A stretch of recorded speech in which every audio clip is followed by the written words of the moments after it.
Hey, ¿qué tal chicos y chicas de sexto grado? ¿Cómo están? Bienvenidos a un nuevo video, bienvenidos a una nueva clase grabada. En esta clase vamos a seguir hablando de la peste negra, nada más que ahora vamos a poner especial atención en las consecuencias que tuvo la peste negra en Europa. Así que vamos a ubicarnos en la línea del tiempo, vamos a viajar en el tiempo, vámonos a la Edad Media. Recuerden que fue en la Edad Media cuando ocurrió esta terrible pandemia, esta terrible enfermedad. Vamos a ubicarnos ahora en el mapa. Sabemos que en la Edad Media tenemos estos tres escenarios: los reinos cristianos, el Imperio Bizantino y los reinos islámicos, y la peste negra afectó a los tres escenarios, pero hoy vamos a poner especial atención en los reinos cristianos. Vamos a hablar de las consecuencias que tuvo la peste negra en Europa, en los reinos cristianos, porque la verdad es que la peste negra llegó y cambió totalmente la historia, provocó muchos cambios. Hay que recordar que la peste llegó desde Oriente por las vías de comercio, de intercambio que habían sentado las cruzadas, que habían establecido un contacto entre la cultura islámica y la cultura de los reinos cristianos. Gracias a las cruzadas se trazaron vías de comunicación y en las caravanas, en los barcos venían mercancías, venía la cultura de las personas, pero también venían enfermedades. Así fue como la peste negra llegó desde Oriente, desde el lejano Oriente, a las ciudades italianas, Florencia, Génova, Venecia, y poco a poco se empezó a extender por el resto de Europa. Principalmente Francia, una gran parte de España, vean, es la zona roja, la zona más alarmante, vean el mapa, también afectó parte del territorio del Imperio Bizantino, incluso también África. Entonces tenemos que la peste negra afectó Europa, afectó Asia y también una parte de África. Y ya les dije que la enfermedad venía en las caravanas, en los barcos, pero ¿cómo se transmitía? ¿De dónde se originó? Pues la peste negra se contagiaba por la picadura de las pulgas. Esta que tenemos en la imagen es una pulga, pero también se podía contagiar por el contacto con personas o animales infectados, como muchas de las enfermedades que nosotros conocemos, ¿no? Claro que si estás cerca de una persona que está infectada con determinada enfermedad y tose enfrente de ti, es muy probable que tú también te infectes. Entonces, así se contagiaba la peste negra, por la picadura de la pulga o por estar en contacto con una persona infectada o con un animal infectado. Pero eso no lo sabía la gente de la Edad Media. O sea, sí sabían que la enfermedad se contagiaba, sí se daban cuenta de eso, porque era obvio, la gente se contagiaba, pero no sabían cómo se contagiaba la enfermedad. Había muchas teorías, pero ellos no sabían a ciencia cierta que era por estar cerca de una persona, que era por tener contacto con la saliva o con la sangre o con las pulgas. Ellos no tenían conocimiento de eso. Hoy sabemos que las enfermedades se transmiten por medio de microorganismos, bacterias o virus, que cuando una persona está enferma expulsa, por ejemplo, cuando tose, cuando estornuda, y puede contagiar a alguien más. Pero la gente de la Edad Media no lo sabía. Ellos no conocían las bacterias ni los virus. ¿Por qué no las conocían? ¿Por qué no sabían de la existencia de estos microorganismos? Por algo muy sencillo: ellos no conocían esto que tenemos en la imagen. Ellos no conocían los microscopios, entonces no tenían forma de ver las bacterias, los virus, no sabían que existían. ¿Cómo iban a saber que estos microorganismos, estos seres chiquitos, eran los que contagiaban las enfermedades? Pues no había forma, no había forma de saberlo. Ellos se daban cuenta de que la enfermedad era muy contagiosa, que se expandía rápidamente, pero no sabían cómo y no sabían por qué. La peste negra era provocada por una bacteria como la que estamos viendo aquí en la imagen. ¿Y qué pasaba cuando esta bacteria entraba al organismo de una persona? Pues la persona tenía algunos síntomas que ya todos conocían: fiebre, dolores de cabeza y sobre todo las bubas, los bubones, que ya habíamos visto en otras imágenes, ¿no? Por eso se llama peste bubónica. Bueno, una vez que la peste ya estaba en el cuerpo de una persona, podía entrar al torrente sanguíneo y en ese momento afectaba a los tejidos y los órganos. Y pues ya que había afectado los tejidos y los órganos, pues ya era muy complicado. La peste atrofiaba los pulmones, el hígado y eventualmente causaba la muerte en poco tiempo. Una persona que se infectaba con la peste negra podía morir en 5 o 10 días. Así de rápido actuaba esta bacteria y las muertes fueron abundantes. Mucha gente moría por la peste negra. Vean esta imagen que describe la realidad que se vivía en esa época. Había muchísimos muertos y la gente tenía que enterrar a los muertos y así también se podían contagiar por estar en contacto con la gente que había muerto de peste negra. De verdad, los panteones que estaban en los patios, digamos, de las iglesias, estaban enfrente de las iglesias, o sea, eran lugares concurridos y ahí enterraban a la gente que moría de peste negra. Ya después, cuando se empezaron a dar cuenta de que la gente se contagiaba también por eso, empezaron a enterrarlos fuera de las ciudades para que no fuera tan cerca el contacto con los cuerpos. Pero vean, esta fue la realidad de la Edad Media, muchísima gente enterrando a sus familiares que habían muerto por la peste negra. La tasa de mortalidad era muy alta, muy pocas personas sobrevivieron, superaron la enfermedad. Cuando alguien se enfermaba era muy probable que muriera a causa de la peste. De hecho, los enfermos llegaban a los hospitales prácticamente pues solo a tener una buena muerte, a tener una muerte digna. Llegaban a las camas, ahí los médicos o los sacerdotes, los monjes también eran quienes cuidaban, los atendían sus últimos días para que tuvieran pues una muerte lo menos tormentosa posible. Los cuidaban, también los confesaban, porque la intención también era prepararlos para la vida que venía después de la muerte, ¿no? Según las ideas de la época, los confesaban. Sí, en los hospitales la gente no se curaba porque no había medicinas, no había vacunas, sí había remedios para disminuir el dolor, para tratar de que sufrieran menos, pero la gente en los hospitales no se curaba, la gente iba a los hospitales para tener lo que en esa época llamaban una buena muerte, hoy diríamos una muerte digna, y sobre todo para que los sacerdotes los prepararan para la siguiente vida, para que entraran a la siguiente vida sin pecados. Pero sí había algunos remedios, como les estaba contando. Aquí vemos uno, ahorita les voy a contar de qué se trataban estos remedios, pero la realidad es que los remedios eran sobre todo espirituales, porque pues en la época se creía que las enfermedades eran un castigo divino, un castigo de Dios por los pecados de la gente. Entonces los remedios eran principalmente espirituales. ¿Como qué remedio? Pues orar. También estamos viendo aquí en la imagen otro de los remedios de la época, una procesión. O sea, los sacerdotes de los pueblos convocaban a toda la gente, a todos sus feligreses, a que lo acompañaran a marchar por toda la ciudad, orando, haciendo algunas penitencias. Por ejemplo, aquí vemos algunos usando estos sombreros que se llamaban capirotes o flagelándose con estos látigos en la espalda, y claro que dolía. Quizá a nosotros hoy nos resulta extraño, no entendemos por qué usaban estos sombreros o por qué se pegaban, pero era una forma de ofrecerle un sacrificio a la divinidad para la época. De hecho, vean que el que va enfrente está cargando un crucifijo con un Cristo. Entonces, para ellos era un remedio para combatir la enfermedad, porque ellos creían que la enfermedad era un castigo de Dios. Entonces había que redimirse, había que quedar bien con Dios para que quitara esa enfermedad. Este fue uno de los remedios de la Edad Media. Hoy sabemos que no era la mejor idea. Si había una peste que era muy contagiosa, si había una enfermedad muy contagiosa, no era la mejor idea congregar a gente y pasearlas por toda la ciudad, ¿no? Hoy haríamos todo lo contrario, pero entiendan que pues en esa época no tenían toda la información que hoy tenemos. Ellos creían que la enfermedad era enviada por Dios como un castigo por los pecados, así que ellos tenían que limpiar sus pecados y esta era una forma de hacerlo. La gente, claro que ponía en práctica estos remedios, porque recuerden que la iglesia en esa época era una fuente de autoridad. Pero aquí vamos a hablar de una gran consecuencia de la peste negra.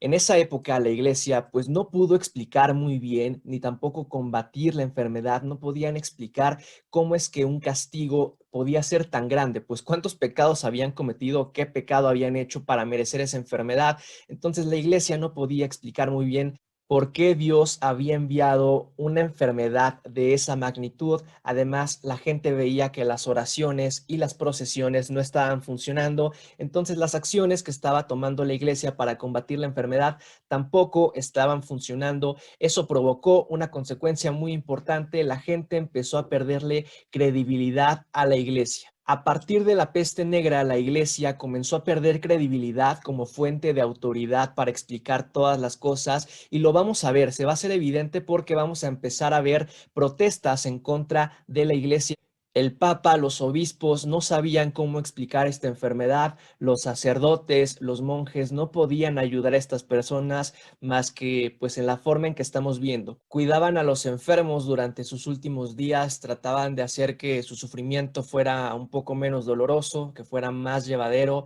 Y de hecho, vean que eso era una situación muy riesgosa para los sacerdotes, para los monjes, porque estaban en contacto directo con los enfermos. Entonces, claro que era un trabajo muy peligroso el que tenían los monjes. Eso fue lo que hicieron los sacerdotes. Ahora, ¿qué hicieron los médicos? Que la medicina en la época tampoco estaba muy avanzada, pero sí había médicos preparados en las universidades, ¿no? Veíamos que las universidades surgieron hacia el siglo XII, las primeras en el siglo XII, el siglo XIII, y ahí preparaban a la gente. Bueno, a los que podían pagar la universidad los preparaban para ser médicos, abogados o sacerdotes, teólogos. Básicamente eso se estudiaba en la universidad. Así que sí, sí había médicos, pero la medicina pues no era nada parecido a lo que hoy tenemos. ¿Qué hicieron los médicos ante la peste negra? Bueno, los médicos atendían a los enfermos con pociones, con hierbas y también, bien curioso, con sanguijuelas. ¿Por qué usaban sanguijuelas? Bueno, para quien no sepa qué es una sanguijuela, las sanguijuelas son animalitos como el que estamos viendo en la fotografía de acá abajo. Esta es una sanguijuela. Son animales que viven cerca de cuerpos de agua como ríos o como manantiales y que se alimentan de sangre. Entonces, los médicos de la época usaban esta capacidad de las sanguijuelas para hacer algunos tratamientos médicos. Ya quedamos que en esa época nadie sabía a ciencia cierta de dónde había venido esa enfermedad, qué la ocasionaba, cómo se contagiaba. Había muchas teorías, ¿no? Por ejemplo, la de la iglesia que decía que era un castigo divino por los pecados de los hombres, pero también había varios médicos que tenían sus propias teorías. Recuerdan que habíamos dicho que desde la antigüedad Hipócrates, Galeno habían desarrollado una teoría médica que se llamaba la teoría de los humores y que consistía en que un cuerpo, el cuerpo humano, estaba compuesto por cuatro sustancias, cuatro humores, y esa teoría decía que si estas sustancias, estos humores dentro del cuerpo humano se desequilibraban, si había uno más que otro, eso provocaba las enfermedades. Pues esa teoría dominaba en la Edad Media. Esa teoría era la base de la medicina de la Edad Media, así que los médicos de la Edad Media usaban sanguijuelas para limpiar esas impurezas de la sangre. Ese era un remedio típico de la Edad Media, era muy común de verdad, se ocupaba para tratar casi cualquier enfermedad y de hecho todavía se usan sanguijuelas en la medicina de ciertas culturas, pero sigue siendo un remedio. Vamos a hablar sobre la famosa vestimenta que le llama la atención, yo creo que a muchas personas les llama la atención esta vestimenta que usaron algunos médicos en esa época y voy a comenzar diciendo que esta vestimenta se usó sobre todo en las ciudades italianas, Francia y una parte de Alemania fue pues los lugares donde se usó. ¿Y por qué? ¿Por qué se vestían así? Bueno, ya dijimos que había varias teorías para explicar cómo se contagiaba la enfermedad. Una de estas teorías decía que la enfermedad se transmitía por el aire, o sea, que el aire tenía la enfermedad. Ahora sabemos que no, era algo parecido, pero no, realmente no era el aire, son estos microorganismos que salen de la gente enferma, pero no estaba literalmente en el aire. Pero la gente de la época creía que la enfermedad podía entrar por tu piel, o sea, el aire entrar por tu piel, por los poros. Entonces, lo que hicieron estos médicos fue para no contagiarse, cubrirse completamente. Se ponía en una túnica, sombrero, todo hecho de piel, incluso una máscara que es muy curiosa porque tiene forma como de pájaro. ¿Cuál era la intención de esta máscara? No era la misma intención que tienen, por ejemplo, los cubrebocas hoy en día. Esta máscara tenía esa forma porque en la punta ponían flores o ponían perfumes, ponían aromas, porque claro, primero estabas rodeado de enfermos con peste negra, incluso algunos muertos, entonces claro que el olor no era muy agradable.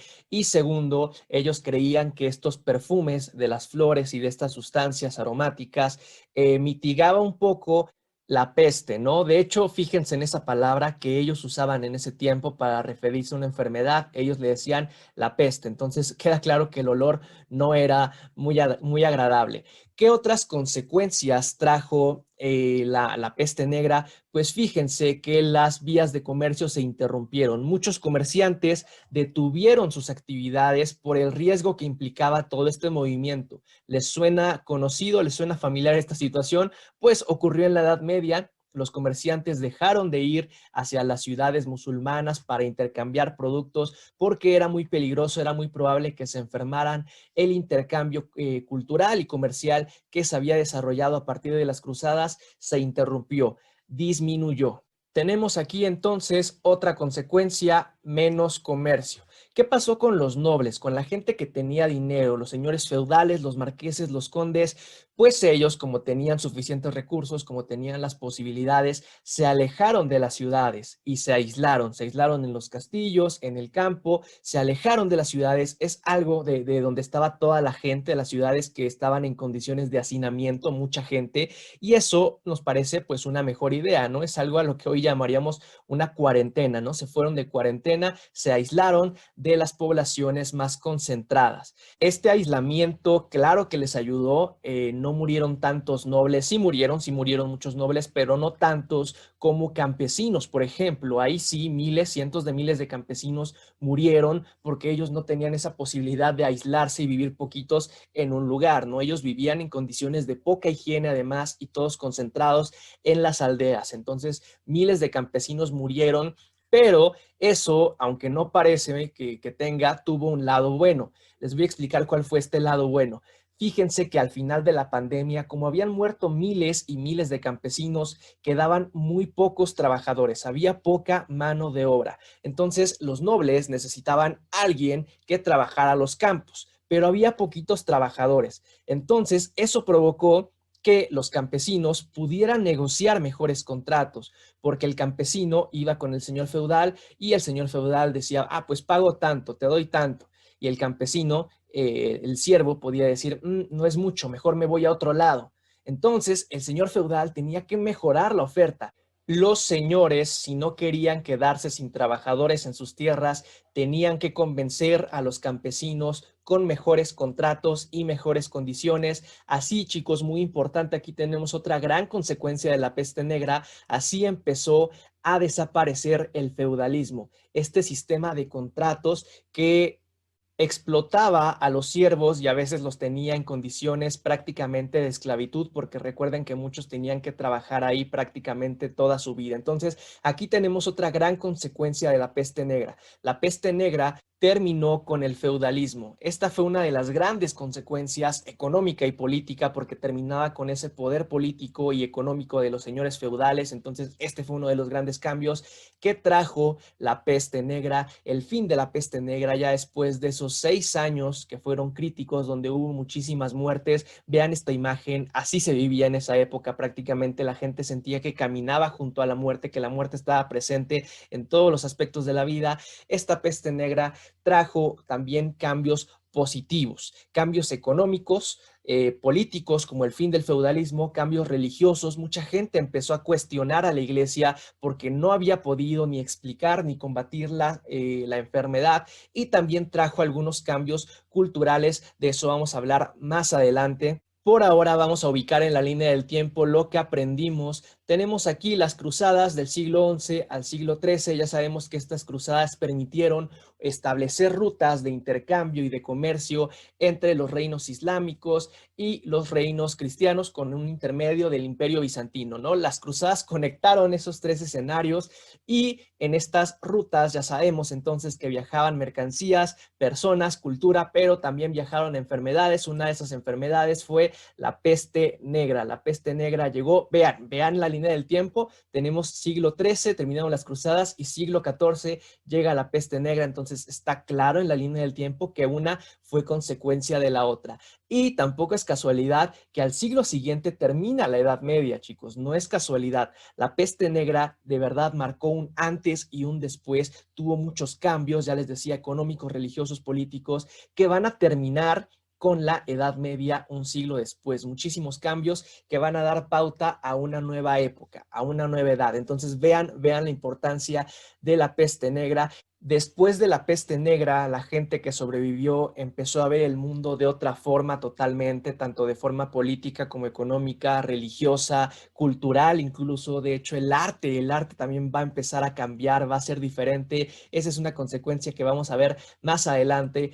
Por ahora les voy a explicar en qué consiste la actividad de esta semana. Se llama la peste negra y lo que van a hacer es lo siguiente. Van a copiar el siguiente esquema, es muy parecido al que hicimos la semana pasada. Van a copiar este esquema en el cuaderno. Recuerden que las actividades van en el cuaderno y van a completar la información que falta. Entonces tenemos aquí el título: La peste negra es un cuadro de causas y consecuencias. De este lado van a notar tres causas, tres situaciones que dieron lugar a la peste negra, tres motivos por los que fue posible la extensión de la enfermedad a esos niveles. Entonces acá tres causas y del otro lado van a notar dos consecuencias que tuvo la peste negra. Aquí nada más dos porque no hemos visto todas, por eso nada más dos, pero me interesa mucho que sepan diferenciar causas de consecuencias. Para eso es este cuadro. Lo vamos a platicar la próxima clase. Ya saben que si tienen alguna duda me pueden mandar un mensajito a Edmodo. No olviden subir sus actividades en la asignación en esa misma plataforma. Espero que les haya gustado la clase de hoy, chicos. Nos vemos en la siguiente. Que estén bien. Hasta luego.